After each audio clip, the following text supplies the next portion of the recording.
If someone doesn't know about Socrates and they wake up tomorrow morning in this modern world with the mind of Socrates, what problem might that solve? We are living through a kind of pandemic of ignorance and BS compared to ancient Athens. And he would say, you voluntarily subjected yourselves to drinking from a veritable fire hose of BS. Socrates would say, rather than addressing your ignorance, you'd be motivated to be guided by ignorance. And so the Socratic method is meant to cure this kind of intellectual conceit called double ignorance. We talked to our sales team about the Socratic method. How do you actually apply that, and where would you start? True wisdom isn't a bunch of opinions. True wisdom is an activity. It's a skill. It is the Socratic method itself. And then you're lying on your deathbed and you look back in your life and you think to yourself, if only I could get another few days extended of life, that's what I'd do. When you come face to face with your own mortality, you start to fundamentally question prevailing values of your society. Donald Robertson, welcome to the show. So I've had you in my ears for the last few months. I've listened to a lot of your stuff, a lot of your podcast appearances. So I've tried to split this up into a few different areas. So I want to start off with Socrates. Yeah. Because I thought it would be top of mind. So if someone doesn't know about Socrates and they wake up tomorrow morning in this modern world with the mind of Socrates and they start thinking like him, what problem might that solve? I think it would solve many problems. I'll give you a psychological answer, first of all. They'd have a higher degree of what psychologists call cognitive flexibility. So it's my belief that Socrates introduced a trademark method, right? We call it the Socratic method. He's known for asking questions in a particular way. It's the kind of origin, really, of the Western philosophical tradition. There were philosophers before Socrates, but we call those guys the pre-Socratics, right? Because Socrates marks a sort of watershed moment in the history of philosophy, and the introduction of the method of questioning that he used has had huge implications for the education philosophy in the West. But that method allows people to overcome a sort of rigidity in their thinking. In the ancient world, Socrates told everyone that was a big deal. He said the Socratic method was a therapy for the psyche, funnily enough. Psychotherapy existed in the ancient world. And like 100%, like literally, they had psychotherapy in the ancient world. A lot of people don't know that. And the big question would be, well, that's great. What does it cure? Like, what does the Socratic method cure? And Socrates said it cures something that we call double ignorance, right? That's worse than normal ignorance, right? Normal ignorance is, Socrates thought, not really that big a deal, right? If you don't know anything about space travel, or you don't know anything about medicine, or you don't know anything about shipbuilding, it's not that big a deal necessarily. And if you need to know and you realize that you don't know, you might be motivated to educate yourself or consult an expert, right? That's part of human life. However, if you falsely believed that you were an expert on medicine or shipbuilding or space travel, and when in reality you're not, that's a kind of intellectual arrogance or conceit that could get you into trouble. Because Socrates would say, rather than addressing your ignorance, you'd be motivated to be guided by ignorance. And so the Socratic method is meant to cure this kind of intellectual conceit called double ignorance. It's a little bit like the Dunning-Kruger phenomenon. Like Socrates was a bit ahead of the curve in recognizing that as a problem. Now, I don't know about you, but I feel that it's particularly relevant today. During the pandemic, I met a lot of people, a surprising number of people that were experts in epidemiology, and vaccines and stuff like that. I listened to many lectures on vaccines and epidemiology from people without any medical qualifications or training or knowledge, funnily enough. If you want to be lectured by people that have got zero knowledge or credentials, social media is the place to go. It's kind of full of that. So the Socratic method is very timely in the sense that we've created a technology that massively exacerbates the problem that he was trying to address. And there's another problem that Socrates wanted to address. There are several, really. That was the main one. The other one that he sought to address was the development of rhetoric, which was really propelled into existence by democracy. So Athens is the birthplace of democracy. It's a great idea. So they have a kind of direct democracy where thousands of people meet on the Pnyx, this hillside next to the Acropolis, and people would say, I think we should invade this city, or like we should agree peace with it. We should build more ships. You know, we should do this. We should do that. Like, and they'd have a little bit of a back and forth about it. Like, people would discuss the pros and cons of different things, and then they'd vote on it. And it worked pretty well as a system. However, there are flaws in that system. Like, the problem is if people start talking BS, right? Basically. And that's exactly what happened. After the death of Pericles, who was the great Athenian statesman, who was the leader of Athens at the height of its power, he died. He dropped dead one day from the plague, unfortunately. And then the demagogues moved in. And so what they did, if somebody said, listen, I've got this great idea about building more ships, and here are the pros and cons of doing it, the demagogues would say, so what? You're corrupt. And so's your mum. And so are all of your friends. And they'd call them names and ridicule them in front of the assembly. So the discourse degenerated into petty arguments and insults and sometimes bogus allegations of corruption, weaponizing the legal system. And so they had correctly identified some of the potential weaknesses in their nascent democratic system, and people came along who exploited those weaknesses to the hilt, to the absolute maximum that they could be exploited. It led to a massive rift between different political factions that grew and grew and grew until it culminated in a civil war, and Athens collapsed into a dictatorship called the 30 Tyrants, right? So we don't want to do that, right, in modern society. It's a warning story, right? But today, in ancient Athens, you had to go to the Pnyx, or you had to get out of you had to put your sandals on, go out the house, walk you didn't have to go far. You maybe walk like 10 minutes or whatever, walk half an hour, and you'd go somewhere and you'd stand or you'd sit and you'd listen to a politician spewing BS and trying to manipulate you into. They try and make you angry. They try and make you frightened. They try and dangle a carrot in front of you and play on your greed to manipulate your basic characteristics in order to get you to vote for something that wasn't necessarily that great an idea or in your interests sometimes. But you'd have to leave your house, generally speaking, to do that, right? Socrates stepped out of a time machine and saw modern society. The first thing I think he'd comment on is, you guys don't even need to leave your house anymore in order to expose yourself to political rhetoric and propaganda. He'd be like, it started with the invention of the radio, newspapers, television, the internet. Now you carry around multiple electronic devices that invite propaganda and rhetoric into your lives 24/7. You lie in your bed in the morning, drinking your coffee, listening to BS that's beamed directly into your eyes and brain by people suffering from double ignorance all over the internet, right? Socrates, in other words, would think that we are living through a kind of pandemic of ignorance and BS compared to ancient Athens. We're massively exposed to verbal manipulation, exploitation on a scale that would baffle ancient Athenians. And Socrates thought he'd developed a technique for helping us to protect ourselves against BS. The philosophical method, we call it dialectic, or the Socratic method. It's a method for identifying mistakes in the assumptions that we're making in our thinking, for spotting contradictions in our thinking, and basically reflecting on the quality and logic of our thinking as a way of trying to counteract the baneful effects of verbal persuasion, sleight of hand, rhetoric, and so on.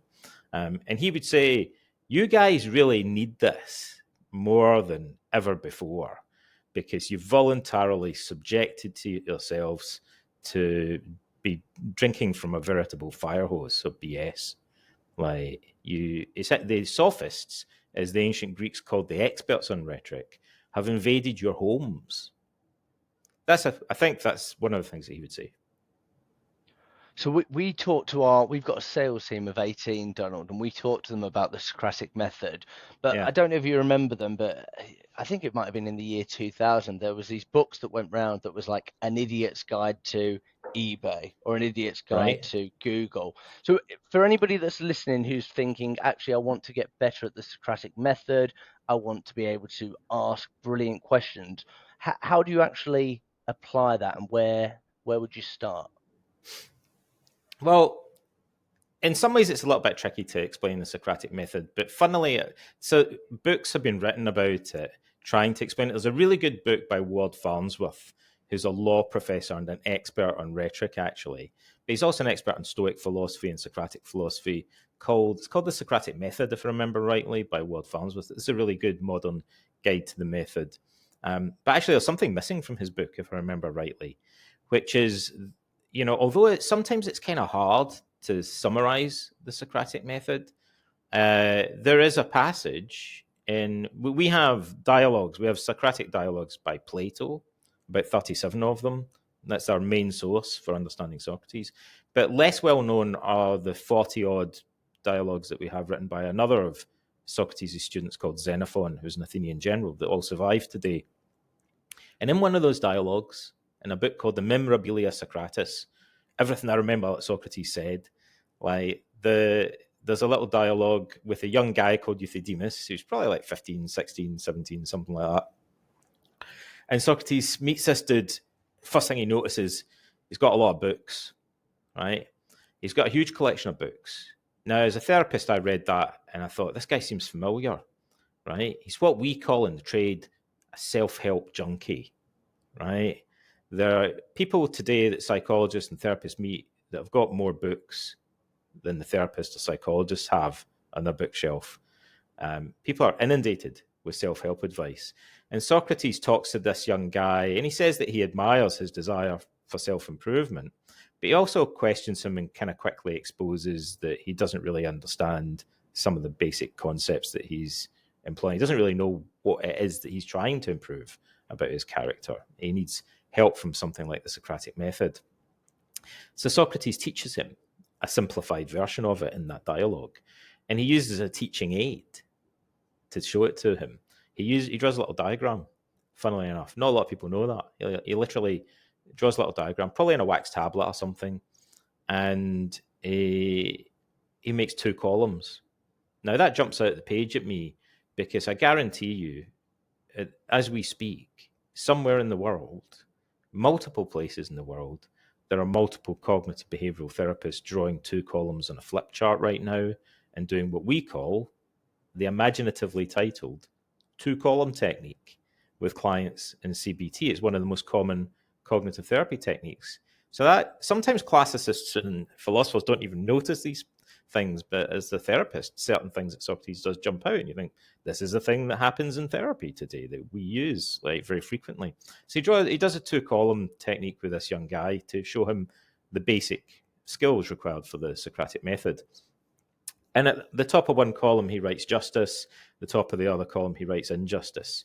So he says to this young guy, what's your main goal? And he says, I want to become a great statesman, so an expert on justice. I'm going to advise people about what's just and what's unjust, what's right and what's wrong before the assembly. And Socrates says, sounds like you'd need to know what those words mean.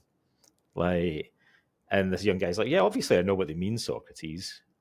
People always thought Socrates was asking dumb questions at first. And then quickly they'd find that they couldn't really answer his questions. They started to struggle, and sometimes that was very enlightening for them, and sometimes they got quite annoyed about it. So Socrates said, well, could you explain what justice and injustice are? And the young guy said something kind of interesting. He said, well, I can give you lots of examples of injustice. That's really easy. Now, actually, it's the case that many people find it easier to define their values negatively, funnily enough. If you ask people, what their core values are, they're often a bit vague about it, surprisingly vague about it. But if you ask them what the things are that most annoy them about other people, it's pretty easy for them to rattle off a list.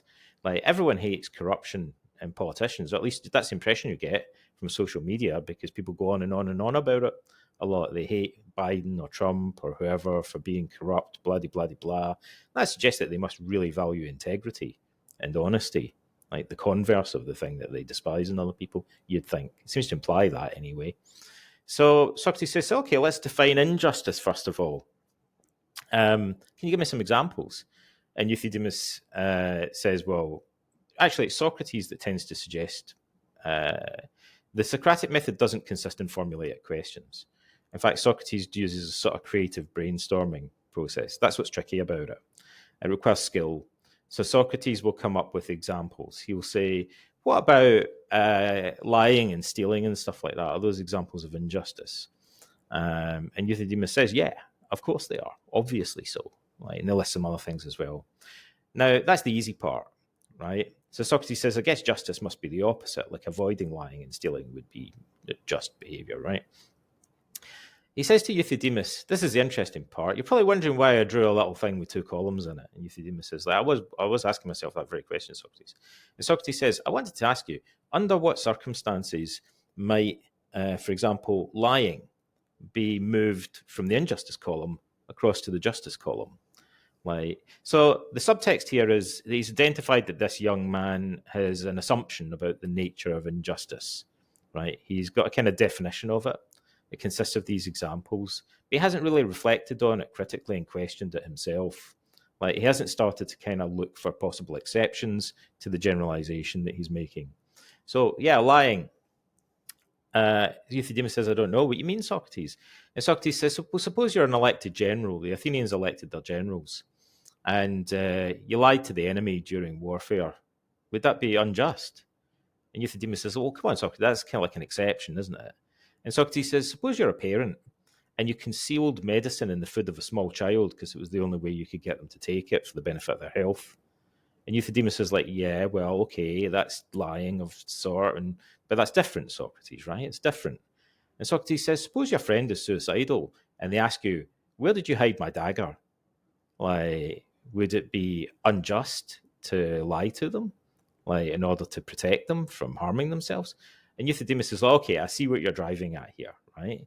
It was an overgeneralization to say that lying is a form of injustice. Maybe there are exceptions to that. Remember earlier I mentioned cognitive flexibility as one of the things that people derive. For the very nature of language encourages us to think in sweeping generalizations. And usually, you know, that's concealed in the assumptions that we make. We make assumptions about the basic concepts that we employ, our core values, right? And so Socrates wants people to stop, reflect on their assumptions, and begin looking for exceptions to them. So he'll usually ask people to define a value or a fundamental concept, and then he'll start trying to brainstorm possible exceptions to it. So typically he'll show them that their definition is too broad. Sometimes he'll also show them that the definition that they're using might be too narrow, actually. And in the process, he'll get people to keep refining their definition. Now, many people have complained that this sometimes results in chaos. Like, so people end up being more confused than they were at the beginning of the dialogue.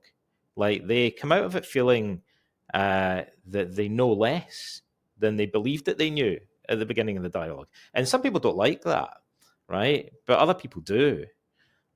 Because Socrates was curing them of double ignorance. Like, they falsely believed that they knew what justice was when in fact they weren't really sure. And he's kind of exposing the fact that they don't really know some of the things that they're acting as if they do know, right? It's a kind of negative process. It takes away layers in order to liberate us and make us open to new learning, basically.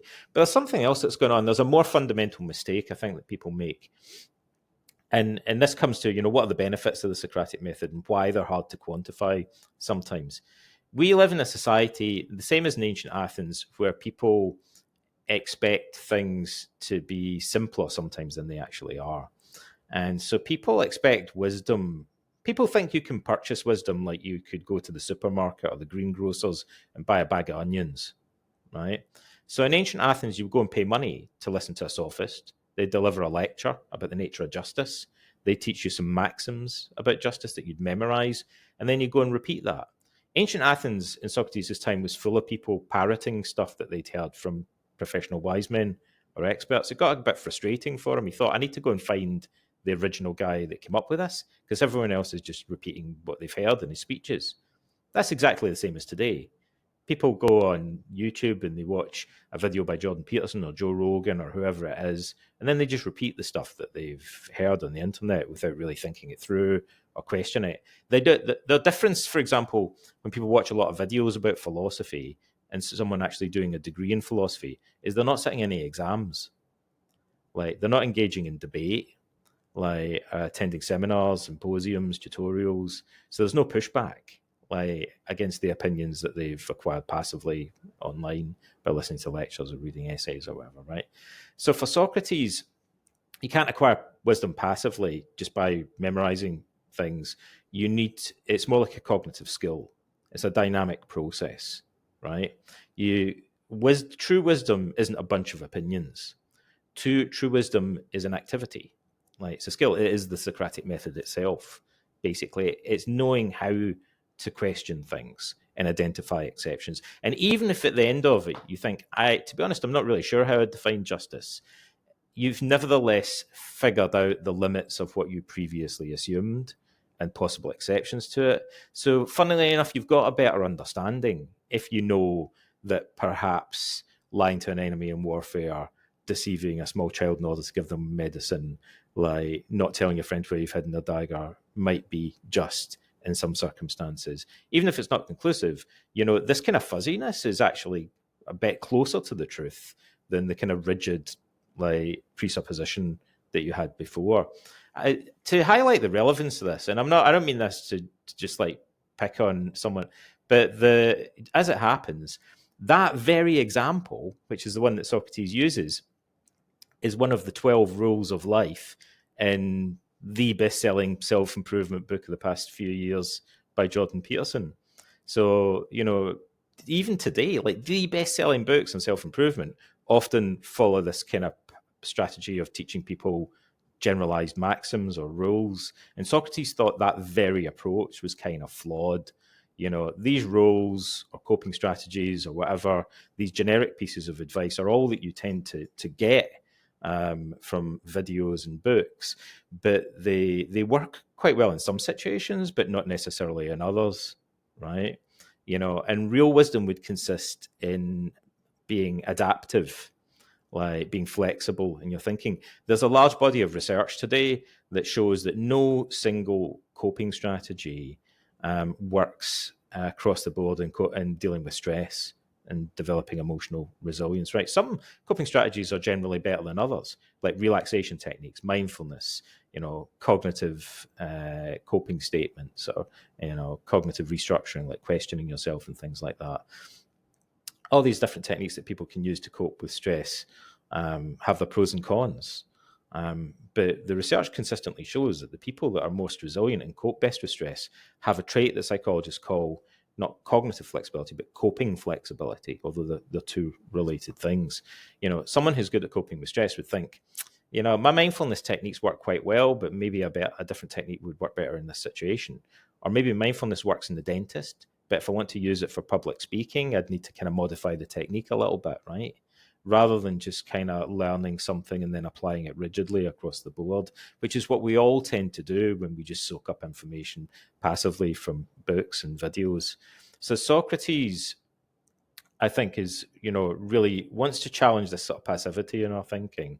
And the Socratic method, it's a little bit hard to quantify at first. It can seem a little bit evasive, but it's really about putting our assumptions into words. Socrates wanted us to be able to, some people might even not be able to say what how they would define wisdom or how they would define their core values, but encouraging ourselves to reflect on that and articulate it concisely in words, and then question whether there might be exceptions to that. There's other strategies that Socrates uses, but that's the basic method. And that little 2-column diagram is one way of doing it. Basically, it's asking yourself, okay, these are all examples of wisdom, for instance, or justice, or other contraries.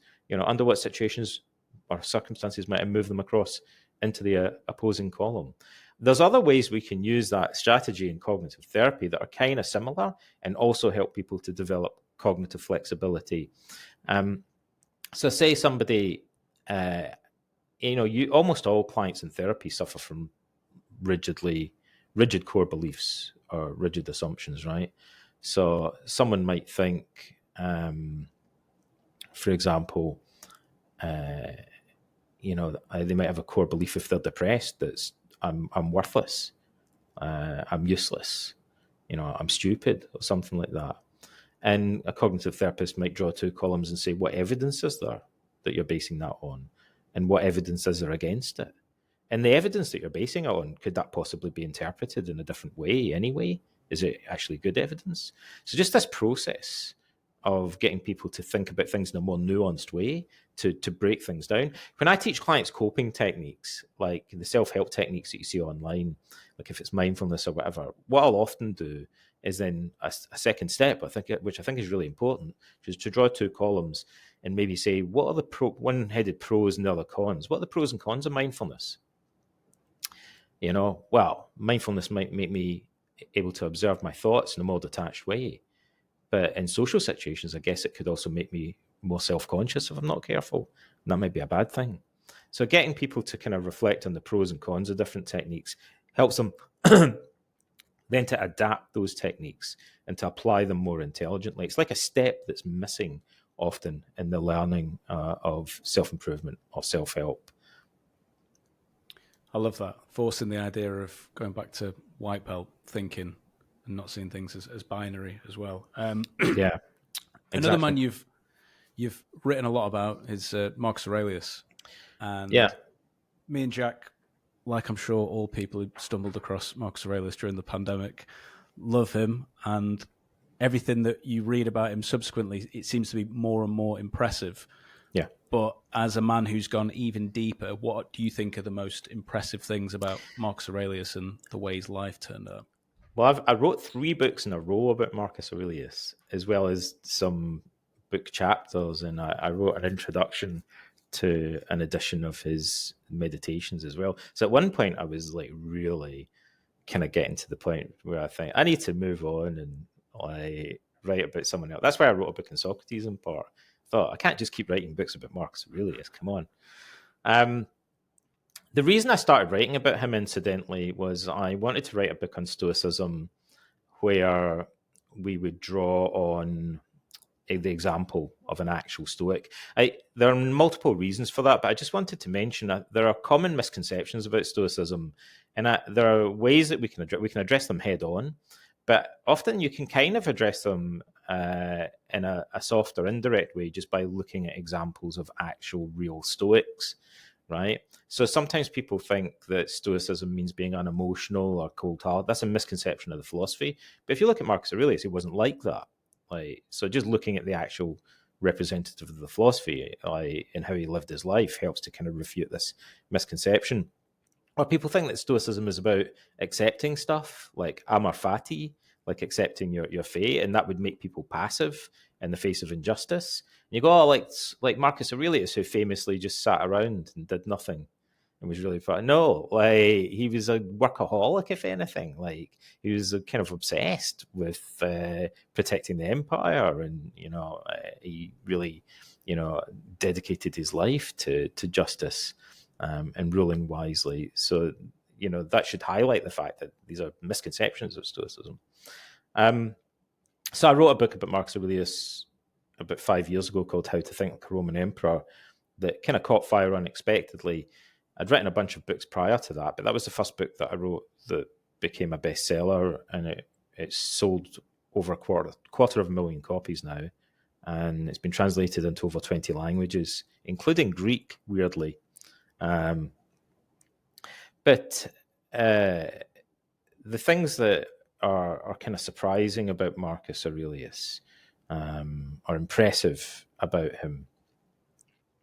I mean, Cassius Dio, one of the historians that describes Marcus Aurelius' life, says Marcus Aurelius faced so many problems, it was almost like the gods were testing his stoicism, and that's one of the interesting things about it. He had a very challenging life. He doesn't seem to have really wanted to become emperor. I think there are reasons for that. That might surprise some people. It doesn't really surprise me, because Marcus Aurelius was the adoptive grandson of Hadrian, who is often described as one of the good emperors because his reign was very successful. But that's different from saying he was a nice person. Like, Hadrian was a very troubled individual. Towards the end of his life, when Marcus Aurelius mainly knew him, Hadrian went crazy, really, and kept trying to kill himself and other people. Like, he had political purges where he kept trying to execute or was imprisoning many senators and political opponents. He was physically kind of really in a bad condition in terms of his health, and created this huge opulent palace that he almost a bit, he reminds me a little bit like Colonel Kurtz, like in Apocalypse Now. Like, he holed himself up outside Rome in this big massive complex that he created, and Marcus Aurelius had to go and live with him there for the last, I think it was like last 4 months or last 6 months of his life, when Marcus was 16, 17, if I remember rightly, and he didn't want to go. Like, it freaked him out a bit, I think. And so Marcus thought, I don't want to be like Hadrian. Like, this guy's an absolute train wreck, basically, it seems to me. And so maybe one thing that would be impressive about Marcus Aurelius is he did go on to become emperor. He kind of was forced into the position. And I think he threw himself into Stoic philosophy from a very early age, an exceptionally early age, because he was thrust into the position of being a leader, and he just witnessed a catastrophically bad example of leadership. And so he clutched on, like clutching onto a straw, he grabbed onto Stoicism as a way of avoiding becoming like Hadrian. I was going to say, that impresses me about him. I was going to say then, one of the things that me and Marcus Aurelius have in common, but I actually don't think, I was thinking that sentence in my head and I thought I can't even say that as a fact. But one of the things that I like, that I know that Marcus Aurelius talks about, is death. Okay. So I sign off all my LinkedIn posts with "Remember you must die," especially at Christmas. Yeah, exactly. People love talking about death. For some reason, particularly at Christmas, people love contemplating their own mortality. But we're just kind of coming out of the Christmas period now. I think people are still contemplating their own mortality. I'm not even joking. Like, you know, like, have you seen the Muppets Christmas Carol? Right? Dickens' Christmas Carol is all about contemplating your own mortality. Ebenezer Scrooge is taken into the future and sees his own grave. Like, it's one of the best examples in literature. And like, the families all around the world gather around every Christmas and watch it in the Muppets. So what's your take on it? What's your, from all your learnings and kind of studying, what's your feeling towards it? What did the Stoics absolutely nail? Maybe what did they get wrong when it came to approaching death? Contemplating death and overcoming death anxiety is a hot topic in modern psychology, incidentally, in social psychology. There's a lot of good research and a lot of interest in the potential implications of death anxiety and the benefits of death contemplation. Death contemplation is something that's very prominent in existential philosophy, particularly in Heidegger. Like, so it was kind of a trendy thing in academic philosophy in the 20th century. And that was how I first came across the idea, was by reading Heidegger. And then, but in ancient philosophy, it was extremely common. It's a big thing in other religious and philosophical traditions, such as Buddhism, for example. You know, it's almost as if modern man is unusual in the fact that he doesn't explicitly embrace this practice of contemplating his own mortality. You know, like, throughout history, people have thought there's something important about this.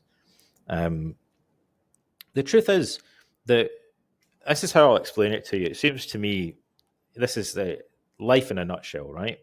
When you're born, you can't speak English, but you can move your arms and legs after a while. And so you start to kind of try and figure out what it is you're meant to be doing. So initially, your only real way of doing that is instinct and copying what other people around you are doing, like monkey see, monkey do. So toddlers emulate what they see. And then over time, you start to develop language use, self-awareness, and reflection. and the capacity to question the behavior of other people around you and the values that are implicit in it. Now, the problem is, if you look around you, you would naturally, if you were an alien and you looked at the human race, I think you would naturally assume they're obsessed with money, and reputation. They're always trying to impress people and win arguments and stuff like that. And they're obsessed with acquiring property, even risking their lives to do it. So those are the values. It's puzzling why throughout the ages have we always reverted back to this kind of materialism and kind of egotism in our philosophy of life. I think there are innate reasons why we keep generation after generation gravitating back to it. But if you stop to reflect on it deeply enough, you might think maybe money isn't the answer, and maybe fame and status aren't really the answer. Maybe there's other stuff that's more fundamental in life, like enlightenment, wisdom, insight, understanding, integrity, and all that kind of stuff, and strength of character, right? You might start to think maybe these character values are more important. But it's hard to understand that when you're a toddler and you're just observing other people running around buying groceries, trying to impress each other in various ways and going to work and accumulating wealth. You don't really understand why they're doing those things. You just see them doing it. You think, my dad keeps going to work every day. He must think money's important. But maybe he just wants to protect his family, and look after his kids and things like that. It takes a while before you get to penetrate the deeper reasons why people are pursuing these external goals. So in other words, I'm suggesting that there are reasons why we all revert back to a very superficial understanding of human values, and generation after generation, we get caught in this trap. And then to make it worse, there's another problem that adds to that, which is that it's exploited in marketing and also in political rhetoric, right? So we're sold celebrity culture, consumerist values and stuff like that by the society in which we live, because people want to sell us stuff, and make money out of us and things like that. So they take advantage of this weakness in our character that causes us to value things that are actually relatively superficial, right? I mean, Socrates argued that money seems like a good thing. I think we can all agree on that. Socrates would have admitted that money appears like it's a good thing to ancient Athenians as it does to modern Brits and Americans. But then he would say, well, what happens if you take a big pile of money and give it to someone that's wise and virtuous? I guess they could spend it on wise and virtuous stuff and do wise and virtuous things with it. Maybe they could be a great philanthropist or something. That'd be quite cool, right? But what would happen if you take the same pile of money and give it to somebody who's a vicious idiot, right? Who's foolish and greedy and corrupt? Wouldn't they just use that big pile of money to do foolish, greedy, corrupt things? So how does it really benefit them? It just allows them to do more bad stuff. So surely money in itself is neither good nor bad, but what matters is the use that you make of it and how you spend it. So then Socrates said, well, then the only thing that's really good is wisdom, a kind of moral or practical wisdom that allows you to use things well. And the really bad thing is moral vice or ignorance, that causes people to use everything badly. The Stoics used to say, the wise man needs nothing but uses everything well, and the fool needs many things and uses all of them badly. And I think that really, in a way, kind of sums up the dilemma. That's one of the things I think that we can learn. But this ability to kind of to come back to your question, I haven't forgotten about it.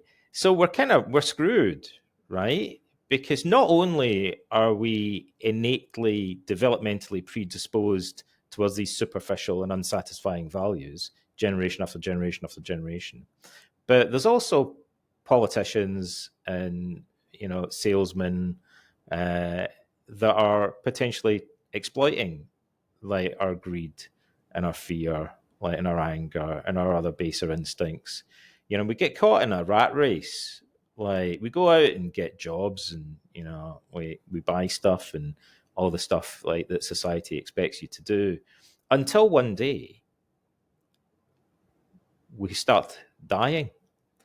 And then you're lying on your deathbed, like Ebenezer Scrooge, right, looking at his grave, and you look back in your life and you think to yourself, I know I made $1 million, but I really wish, like, if I could turn back the clock, I would have made 2 million or 3 million. That would have been better.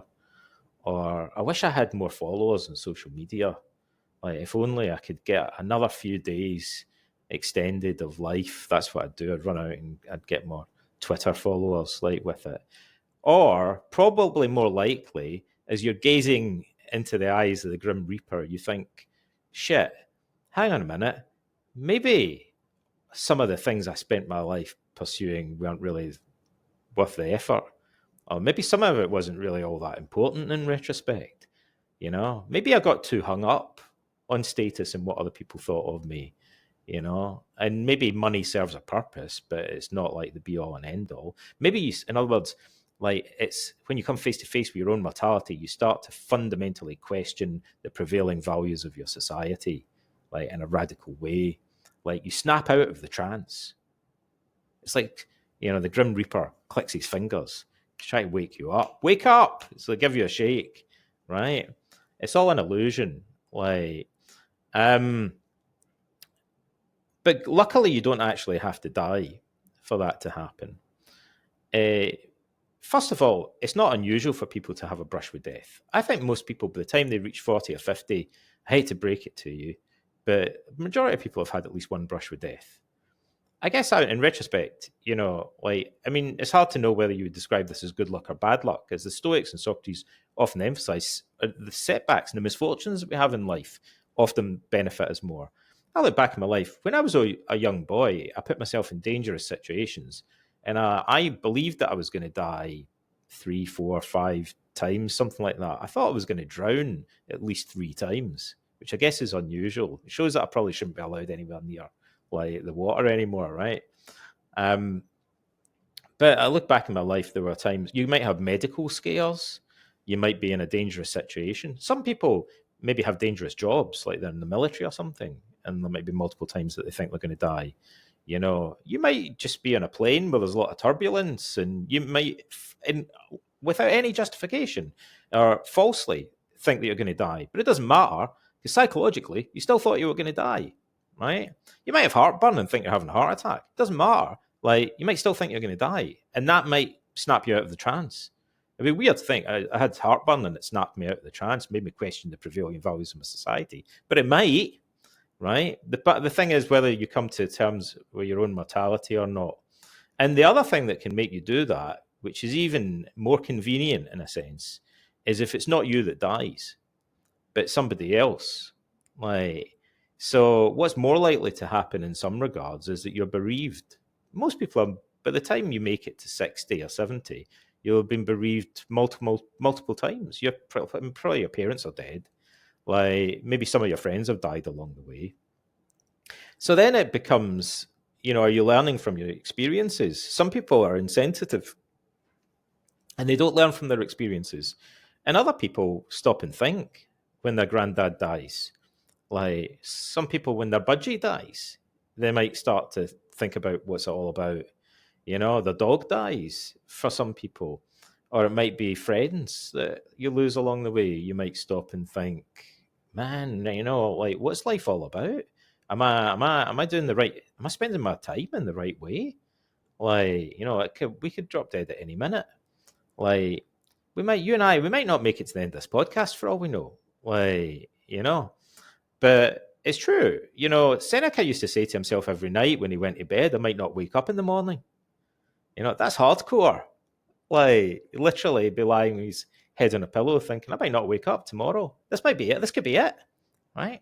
But coming to terms with your own mortality is one of the few things I think that potentially allows people to snap out of the trance of these superficial, consumerist, materialist, celebrity culture, hedonistic, egotistical kind of pseudo values that we just acquire because it's what everyone else is doing. And it allows us to begin to really question things more deeply and maybe stand a better chance of identifying authentic, core values, like that could allow us to live a more fulfilled life. So we talked before very briefly around people looking for the simple lane to the complex problem. Mm-hmm.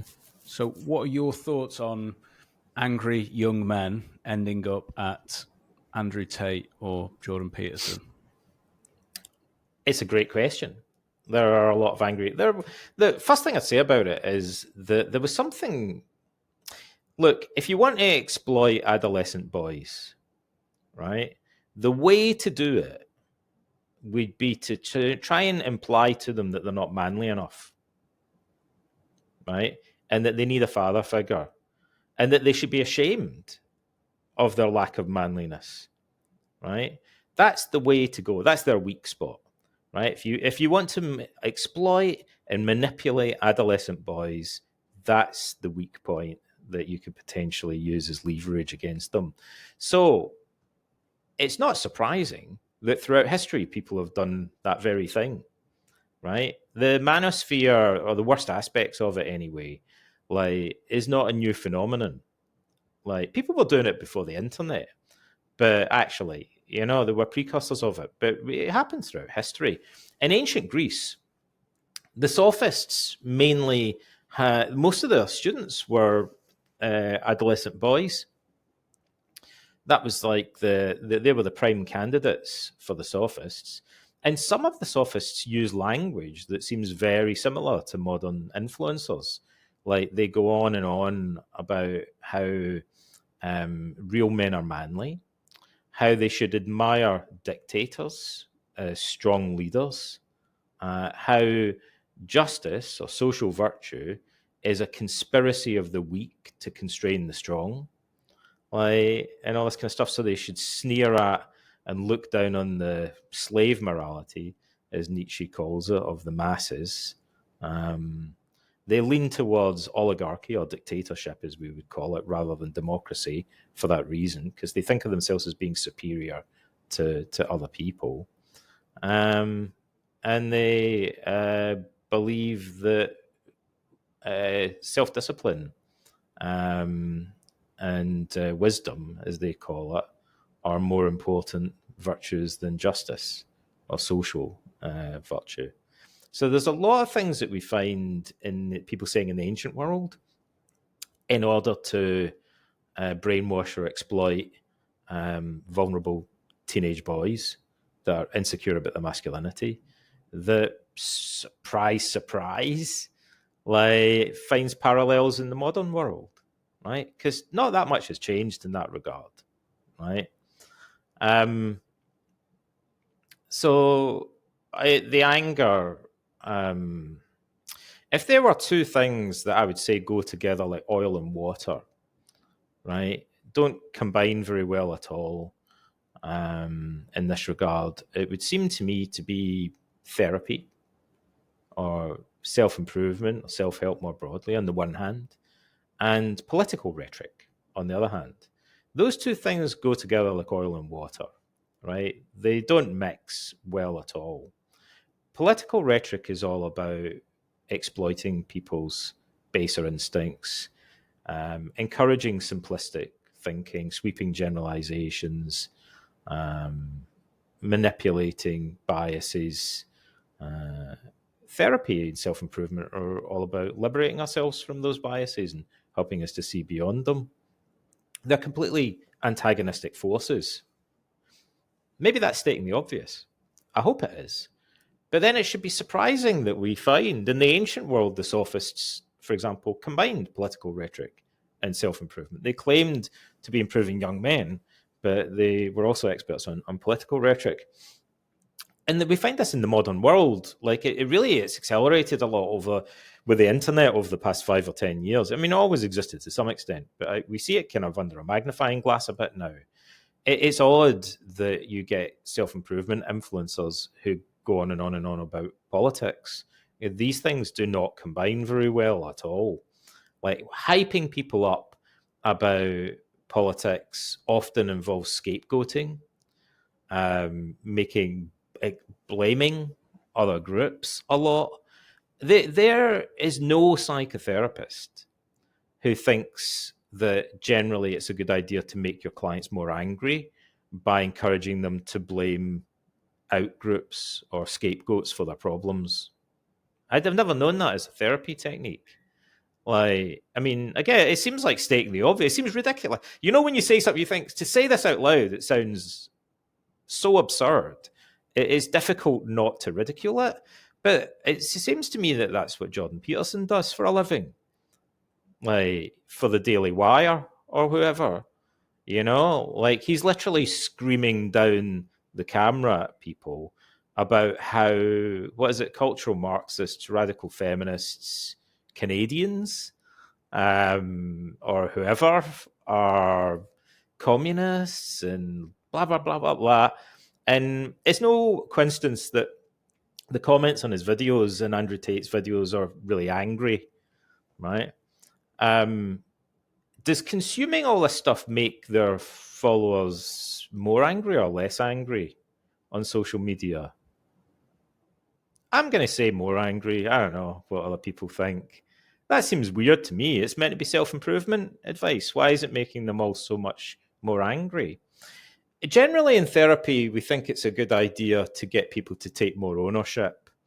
So Jordan Peterson, for example, and Andrew Tate, all of these guys have the same advice, which is that people should take more responsibility. They should make their bed, tidy their room, blah-de-blah-de-blah. That's bogus advice, because what they then proceed to do is encourage people to disown responsibility for their emotions.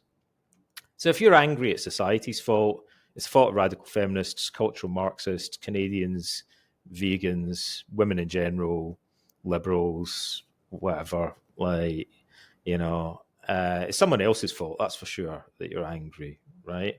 And maybe you should go and take your anger and channel it into pumping something in the gym, like, or, you know, you should suppress it, or, you know, maybe you should channel it into righteous indignation and outrage and make videos shouting at people about the people that you're angry with, I guess.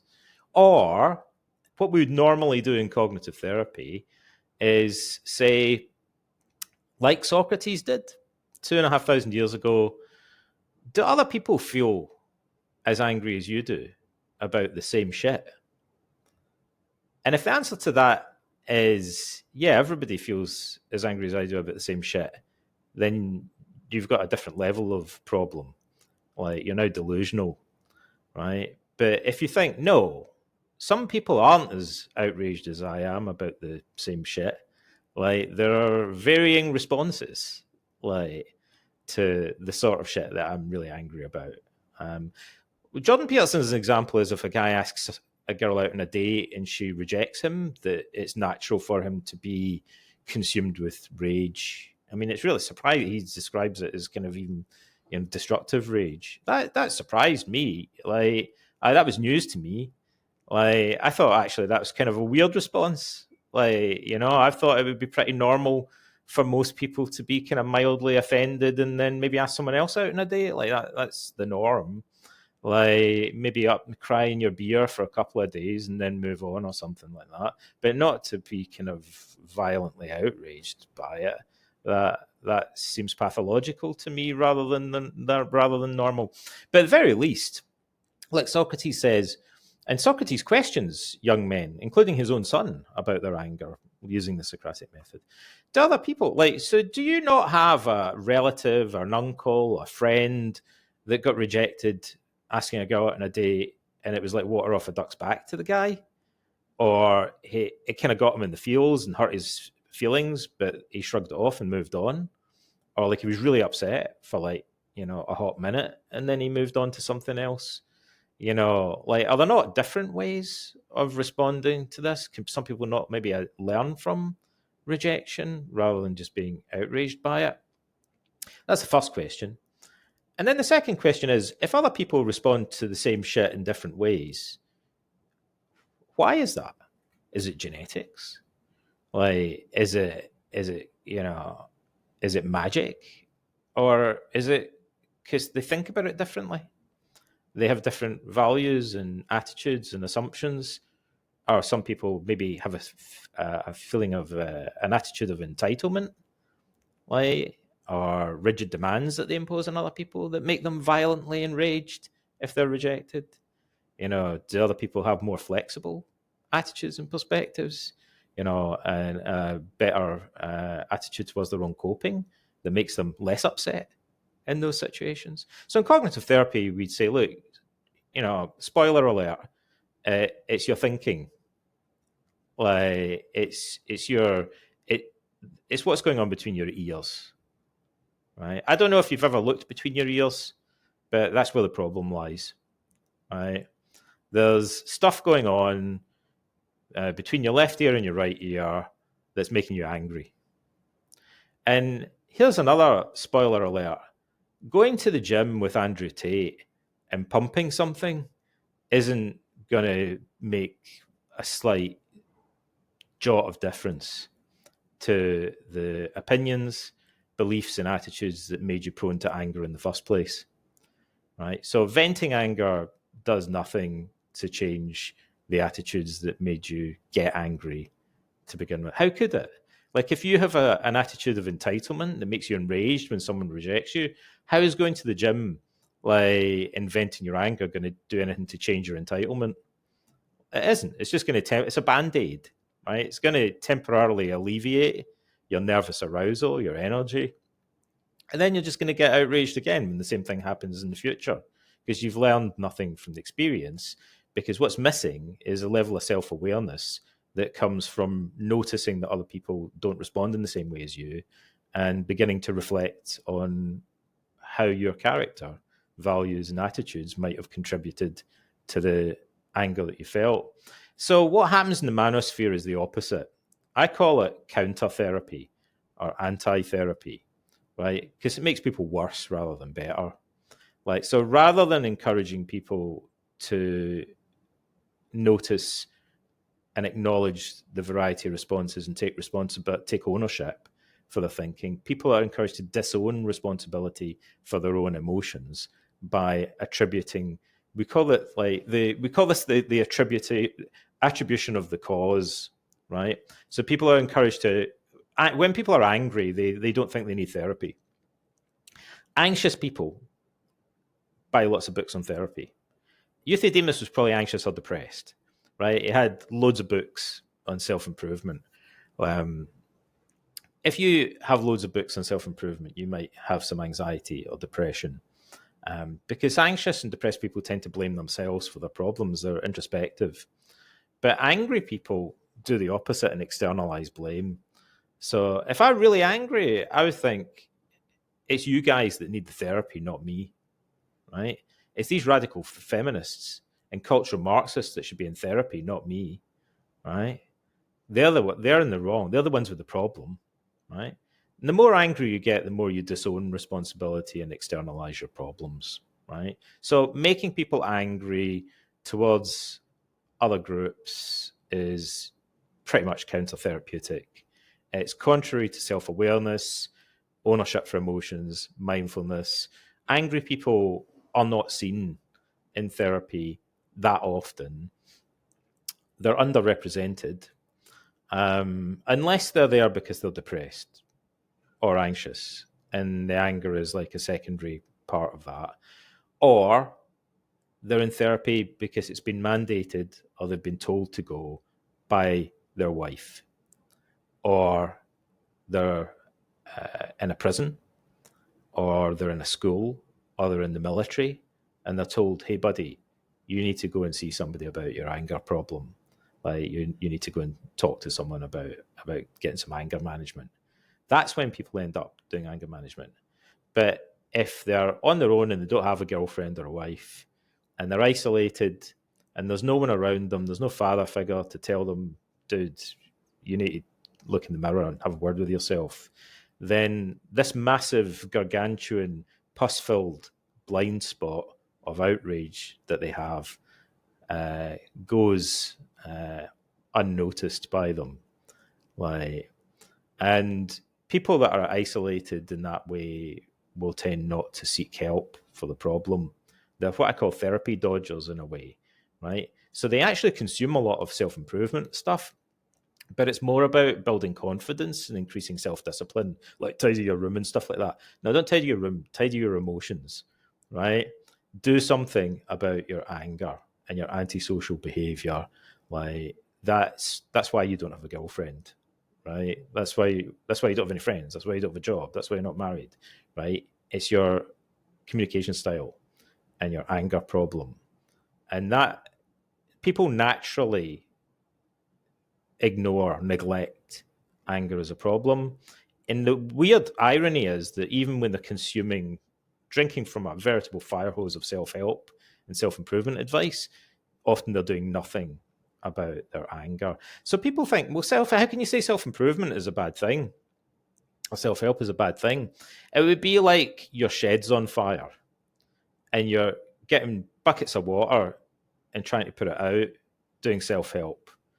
And I say to you, I think this is a bad idea. And you're like, how can you tell me it's a bad idea? My shed's on fire. And I'd be like, but turn around, your whole house is on fire. Like, you should be putting that out. Why the shed? So self-help that focuses on the wrong area, even if it feels like it's beneficial, in a sense is doing you more harm than good. Because as long as it diverts attention from your real problem, what we technically refer to is the real problem, like, which with those young guys is often, they'll go, I don't understand why I don't have a girlfriend. I don't know. Could it possibly be the constant and rage-fueled, behavior that you're engaged in that's putting people off? So the real problem goes unaddressed. And worse than that, like Tate and Peterson and these guys actually seem to encourage outrage and anger among their followers. So they're claiming to help them with other problems while fueling the real problem. Donald, I've absolutely loved this conversation. The shed analogy, I think there's always something that I take from each conversation. I'm going to carry that with me. I could talk to you all day, and we had a long list of questions, and I feel like we've only scratched the surface, so we might need to get you back at some point. Donald, if people want to check you out and they want to read your books or they want to work with you, how can they get in touch? Well, I'm pretty easy to find online, and you can buy my books from all good bookshops and even some bad ones.